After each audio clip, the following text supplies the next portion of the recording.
A very good Wednesday evening to all of you. I'm Matt Hoenig with the Campus Weather Service. We've been tracking a historic and tragic situation unfolding across the southeast today. A major hurricane making landfall along the panhandle of Florida. This is, of course, Hurricane Michael.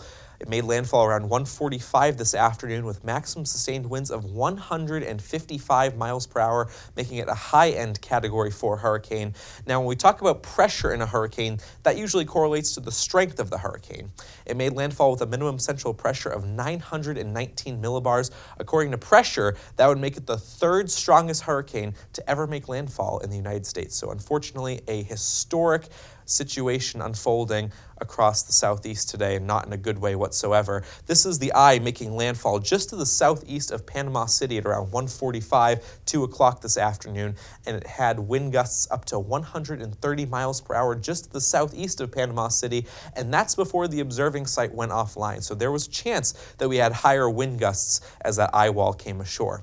This afternoon and evening, the eye has started to push off to the north and east, bringing tremendous amounts of rain and wind to portions of southeastern Alabama and also central Georgia. And Patrick will come on in just a few moments, and he'll talk more about the future of the storm.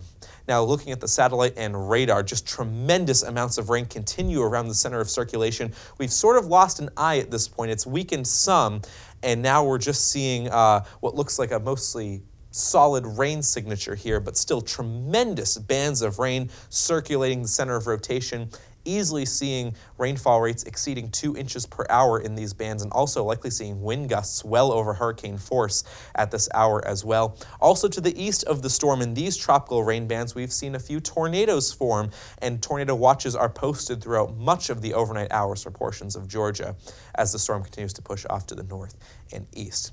It is weakened some, but don't let that fool you. This is still a very dangerous and very powerful hurricane, now down to a Category 1, but again, still could bring tremendous damage and impacts to portions of Georgia throughout the evening hours. Again, sustained winds here of 90 miles per hour, so that can still do a lot of damages, not only to homes and vehicles, but really anything that's outside. So if you're staying through the storm here in central Georgia this evening, best to just stay indoors. That's your best chance of making it through the storm. Now, Patrick Wright is going to come on in just a moment, and he'll talk about the future of where Michael is going to be going, not only over the next several hours, but over the next several days. Patrick, over to you.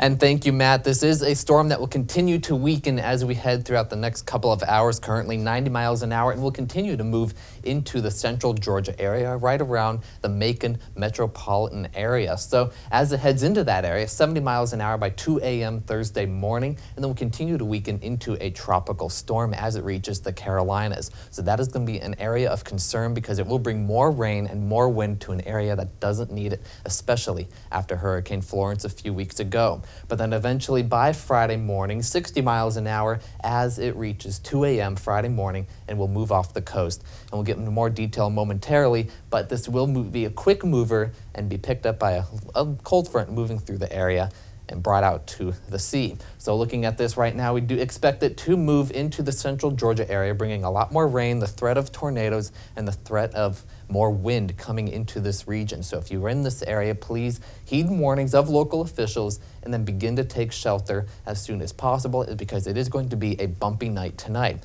Moving into the next few hours, into the early morning hours of Thursday, into the early afternoon, it will bring more rain, more wind, and a lot more power outages into the Carolinas. Now keep in mind, this is an area that has already been saturated by a lot of rain from Florence, and so this will allow for trees to be blown over extremely easy. So keep that in mind, and we may lose power for some areas who aren't normally losing power in weaker systems like this, but it is still going to bring some damage and a lot of destruction to some of these areas. Then eventually this will get caught up by a cold front that's moving through the northeast, cooling us off. This will pick it up and move it off into the Atlantic on the day Friday, and then keep things pretty mild for most of the East Coast by then. So the headlines for this, we do expect things to continue to weaken as it moves further inland, and then bringing more rain to the Carolinas, just what we need in that area. And as we head into the day Friday, it will move off the coast, bringing some dry weather to most of the East Coast. For Matt Hoenig and I and the Campus Weather Service, have a good one and stay safe, everybody.